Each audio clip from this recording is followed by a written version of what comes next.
Pagka ganito mga DJTV printer vlog, yung problema ng inyong printer, ayan makikita nyo, nasira na to yung sa feeder niya, no? Ayan. So, napakamahal ng parts na to sa market. So, paano gagawin nyo kapag ganyang nasira na? So, syempre, pagka nasira, yan, nandyan lang yung mga, yung mga nadurog. So, karaniwan, nadaliglag dyan, o kaya dito, sa butos dito, o kaya dyan, hahanapin nyo lang. Tapos, kunin nyo, tapos tingnan nyo kung paano yung gagawin ko.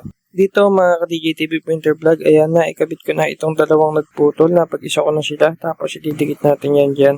So, una, ito, kung makikita nyo, nilagyan muna natin ng glue itong mga pinagtingasan. Ito na nga mga ka-DJTV printer vlog na idikitan natin ng glue tapos papatibayin natin yan gamit ang bulak. Tapos yung glue, lagyan nyo ng bulak. Pag nyo lagyan ng bulak yung glue, lagyan nyo ulit ng glue. Itong bulak na to para tumigas.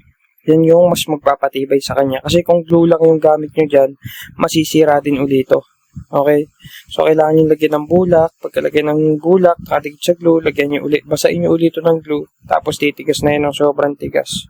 So, ayan. Ganyan lang mga kapag-anak yung ginawa natin. Makikita nyo, lagyan natin ng bulak yung part na nabiyak. Ayan.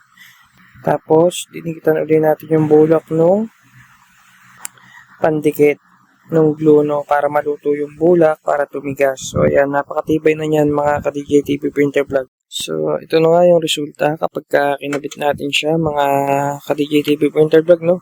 So, ayan, napakahirap pa naman ng parts na to. Halos 3.5 yung isang buong ganto nung bumili ko. Hindi pa yung brand new. So, sa pamamagitan nito, mga ka-DJTV printer vlog, ayan, sana matutuhan nyo. Kung nakatulong po sa inyo yung video na to, huwag niyo po kalimutan mag-subscribe. Happy printing!